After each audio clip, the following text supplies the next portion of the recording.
மனிதன் ஏன் பிறக்கிறான் என்பதற்கு மதங்கள், தத்துவங்கள் மற்றும் அறிவியல் ரீதியாக பல விளக்கங்கள் உள்ளன. முக்கியமாக ஆன்மீக முன்னேற்றம் அடைந்து இறைவனை அடைவதற்கும், கர்ம வினைகளை தீர்ப்பதற்கும், நற்செயல்கள் செய்து சமூகத்திற்கு சேவை செய்வதற்கும், நித்திய உண்மையை உணர்ந்து ஆனந்தம் அடைவதற்கும் மனித பிறவி அவசியம் என நம்பப்படுகிறது. நற்பணிகள் செய்ய மனித பிறவி என்பது நல்ல செயல்களில் ஈடுபடவும் எல்லா உயிர்களுக்கும் தொண்டாற்றவும் கிடைத்த ஒரு வாய்ப்பாகும். உண்மையை தேட மற்ற உயிரினங்களை விட அதிக அறிவை கொண்ட மனிதன் நித்திய உண்மையை அடைந்து அதில் திருப்தியடைவதற்காக பிறக்கிறான். மனித இனம் குரங்கு இனங்களின் செயற்கை கூறுகளாக பரிணாம வளர்ச்சி அடைந்து பல மில்லியன் வருடங்களுக்கு முன்பு ஆப்பிரிக்காவில் தோன்றியதாக அறிவியல் ஆய்வுகள் தெரிவிக்கின்றன. சுருக்கமாக, மனித பிறப்பு என்பது ஆன்மீக வளர்ச்சி, கர்ம வினைகளை தீர்த்தல், இறைவனை அடைதல் மற்றும் சமூகத்திற்கு சேவை செய்தல் போன்ற பல்வேறு நோக்கங்களுக்காக அமைகிறது. மனிதர்கள் மரணமில்லாமல் வாழ விரும்புகிறார்கள். ஆனால் அவர்கள் மரணமில்லாத வாழ்க்கையை அடைவதற்கு தேவையான விஷயங்களைச் செய்யாததால் அவர்கள் இறக்கிறார்கள்.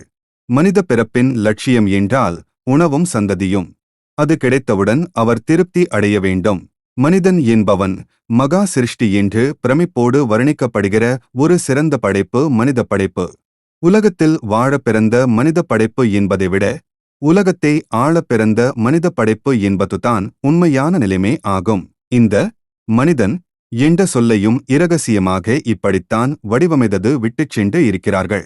மிகச் சாதாரணமாக உச்சரிக்கப்படுகின்ற மனிதன் என்ற சொல் எத்தனை விதமான எச்சரிக்கைகளை, உச்சக்கட்டமான அறிக்கைகளை உள்ளடக்கி வைத்துக் கொண்டு இருக்கிறது தெரியுமா?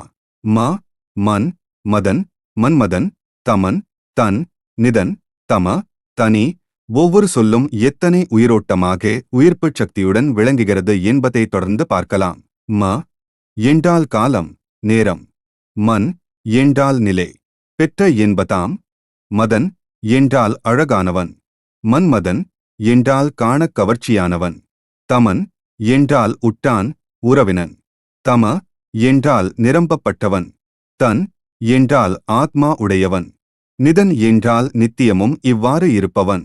தனி என்றால் ஒப்புவமை இல்லாதவன். இனி இந்த அர்த்தத்தை எல்லாம் இனிதாக தொகுத்துப் பார்க்கலாமே.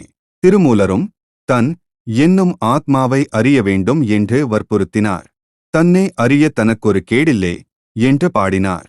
நன்றி, நல்வாழ்த்துக்கள். வாழ்வாங்கு வாழ 2026 ஆங்கில புத்தாண்டு நல்வாழ்த்துக்கள். மீண்டும் நாளை உங்களை யாம் சந்திப்போம், சிந்திப்போம், செயல்படுவோம்.